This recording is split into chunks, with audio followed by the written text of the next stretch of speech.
Ok, c'est parti pour cette vidéo. Alors d'abord, petit point vestimentaire. Tu dois te demander pourquoi je suis accoutrée comme ceci.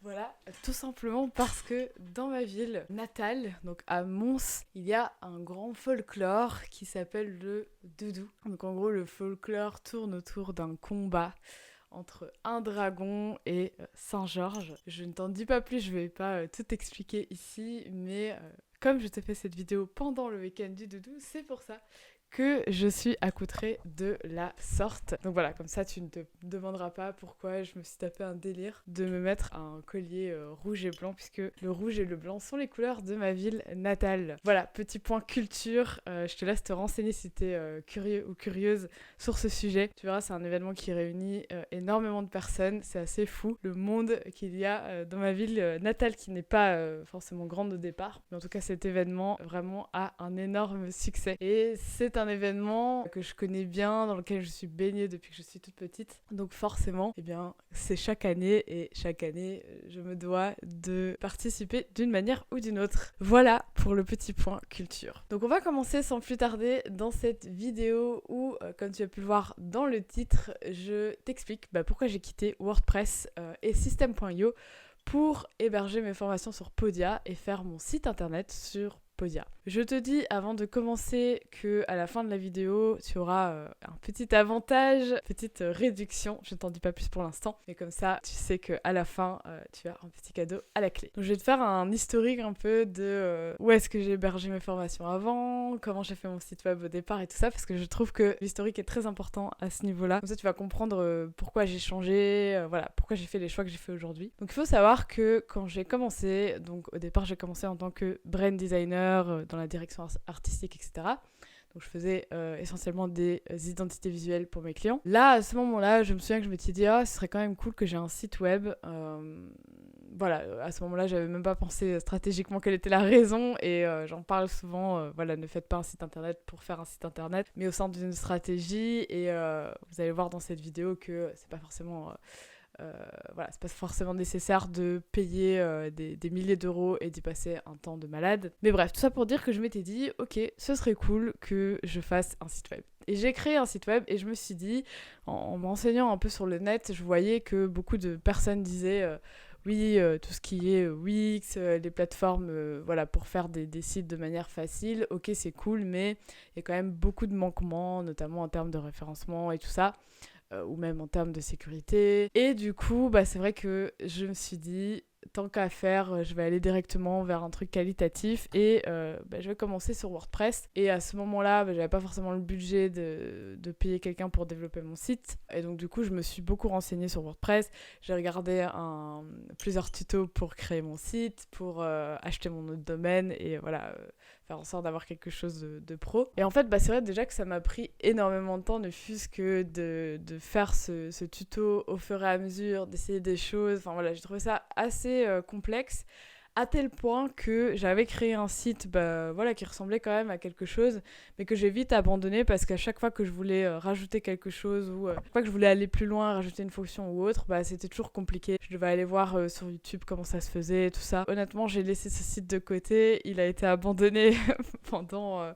on va dire 1 ou 2 ans plus ou moins, et voilà, c'est parce que tout simplement en fait c'était tellement fastidieux à mettre en œuvre et tout, que j'avais plus envie en fait de me concentrer là-dessus, et donc je l'ai laissé un peu à l'abandon.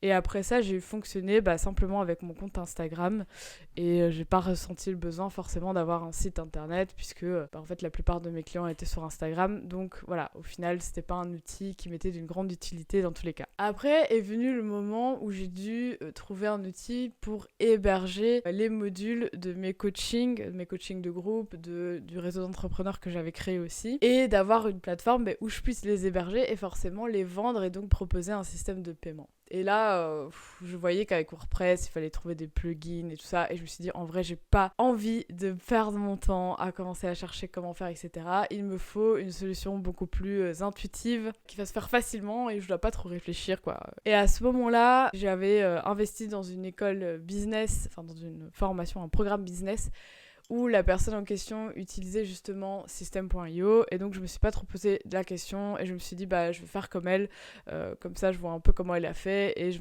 ça me permet de le faire plus facilement puisque j'ai un exemple d'une personne qui l'a fait. J'avais hébergé mes modules d'accompagnement individuel et mes modules de réseau, donc de mon réseau d'entrepreneurs, donc qui était la Freedom Community. Je l'ai fait, j'ai pu faire des paiements, etc. Mais au niveau notamment du rendu, ce n'était pas optimal dans le sens où mais moi j'ai quand même mes réflexes de designer derrière qui restent et c'est vrai que ça me satisfaisait pas trop au niveau design et j'avais l'impression que il y a pas beaucoup de marge de manœuvre, en tout cas c'était un peu compliqué pour faire en sorte d'avoir quelque chose qui ressemblait vraiment à ce que moi je voulais, enfin quelque chose qui soit fidèle en fait à mon identité visuelle, à mon branding. Et donc en fait, j'ai fonctionné comme ça pendant quelques mois et puis là récemment quand j'ai décidé de, je sais plus si c'était en février, je pense que c'était fin mars, quand j'ai décidé de créer un catalogue de formations et de workshops en ligne, je me suis dit bah c'est peut-être le moment en fait de réfléchir à sur quoi je vais le faire.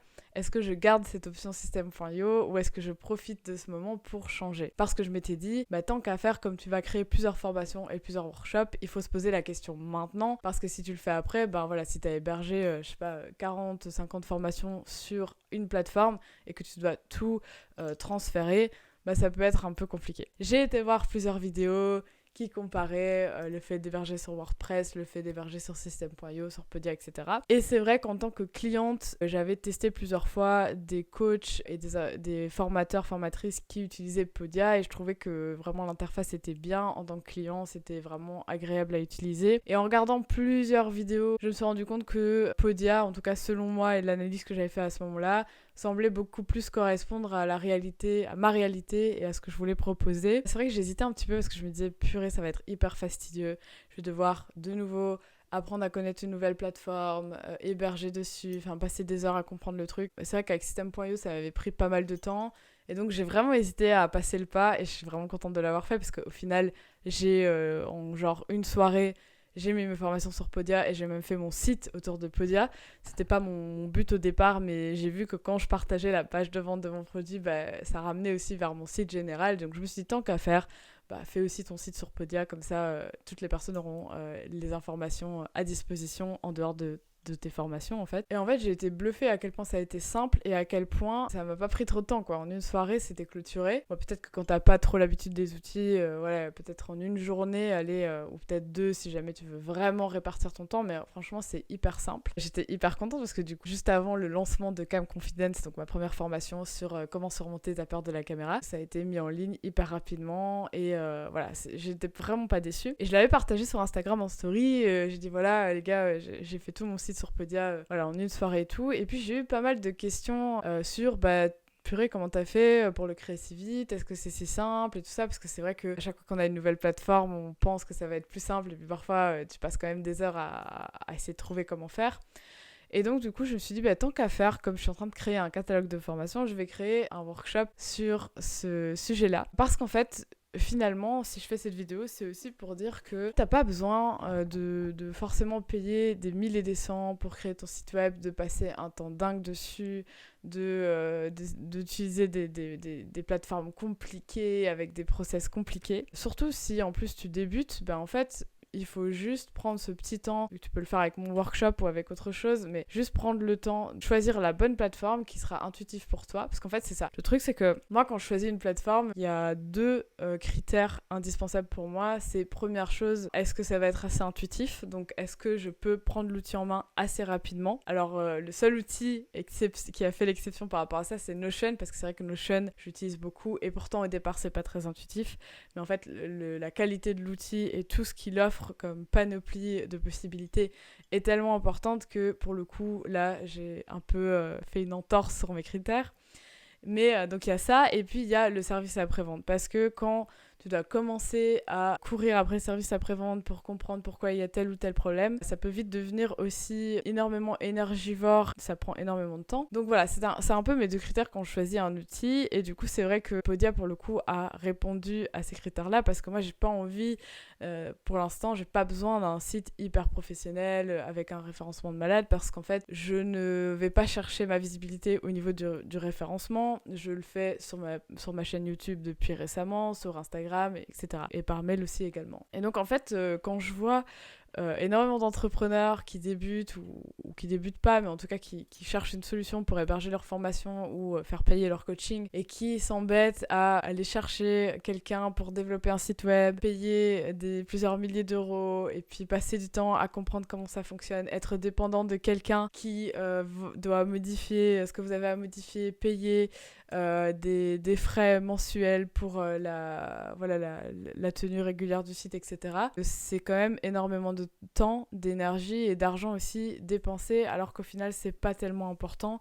En tout cas, quand tu cherches juste à héberger une formation, ne te prends pas la tête dans un premier temps, surtout si tu dois seulement tester ton offre et ton produit. Donc je vais faire un mini disclaimer quand même, pour ne pas avoir une avalanche de commentaires des développeurs, etc. Oui, effectivement, il y a plein de choses que les plateformes de formation ne te permettent pas de faire, mais je crois que honnêtement, dans un premier temps, c'est tout à fait faisable d'héberger ces formations sur une plateforme et d'y faire son site web, parce que voilà, t'as juste besoin d'un outil pour le faire, et puis peut-être que quand t'auras testé ton offre ou que ton offre va cartonner, etc., tu pourras peut-être penser à aller vers un truc plus professionnel où tu auras effectivement des fonctionnalités plus personnalisées, un meilleur référencement, etc. Mais je crois que honnêtement, dans un premier temps, on a vraiment d'autres choses sur lesquelles se concentrer, et je trouve que se prendre la tête un peu à faire un site peut être un peu aussi une excuse de procrastination active où tu vas passer 6 mois à faire ton site et au final, tu n'as toujours rien vendu parce que tu étais concentré là-dessus. Et en vrai, moi, je trouve qu'il ne faut pas passer autant de temps quand tu veux lancer un produit. Voilà un peu ma réflexion par rapport à tout ça et pourquoi j'ai décidé d'aller sur Podia. Et vu l'intuitivité et la facilité avec laquelle ça s'utilise, j'avais vraiment envie d'en parler pour que beaucoup d'entrepreneurs puissent le savoir et pas trop se prendre la tête en termes de site web et surtout du fait d'héberger leur formation. J'ai fait un workshop à ce sujet qui s'appelle Site Express, donc qui est le site en gros pour créer ton site et héberger tes formations en un jour. Dans cette vidéo, j'avais décidé de faire un petit coupon de réduction pour le workshop, donc tu iras voir dans le lien en barre de description. Il y a le lien avec le coupon de réduction qui est directement activé sur le workshop. Donc si c'est ton cas en ce moment, que tu cherches un moyen d'héberger tes formations, d'avoir aussi un site qui a un rendu professionnel, vraiment n'hésite pas, le workshop est à un prix assez accessible. Il faut savoir aussi que quand je propose des formations et des workshops, si tu trouves qu'il y a des choses qui manquent ou il y a des choses que tu n'as pas comprises ou que tu as des questions à poser, tu peux me les partager et moi je mettrai à jour régulièrement aussi mes formations et workshops si je vois qu'il y a un besoin, que plusieurs personnes dans mes clients me posent des questions, etc. Donc n'hésite pas à profiter de ce workshop qui va te faire gagner un temps fou et aussi beaucoup d'argent parce que ça te permettra d'éviter de dépenser des milliers d'euros pour un site web et d'y passer énormément de temps et d'y dépenser énormément d'énergie. Je te mets le lien en barre d'infos. Et puis n'hésite pas aussi à me partager ton expérience, comment tu héberges tes formations, si tu es satisfaite de cette façon d'héberger, est-ce que ton outil te convient ou pas. Si tu as un autre outil que tu conseilles aussi, n'hésite pas à le partager en commentaire, comme ça les autres pourront le voir aussi. C'est tout ce que j'avais envie de te dire dans cette vidéo. Si cette vidéo t'a aidé, n'hésite pas à la liker, à la commenter, pourquoi pas à la partager si tu connais un ou une entrepreneur qui cherche justement un moyen pour faire un site, pour héberger ses formations. Et puis bien sûr, si tu ne veux pas rater mes prochaines vidéos, n'hésite pas à t'abonner. Et je te dis à très vite pour une prochaine vidéo. Ciao ciao.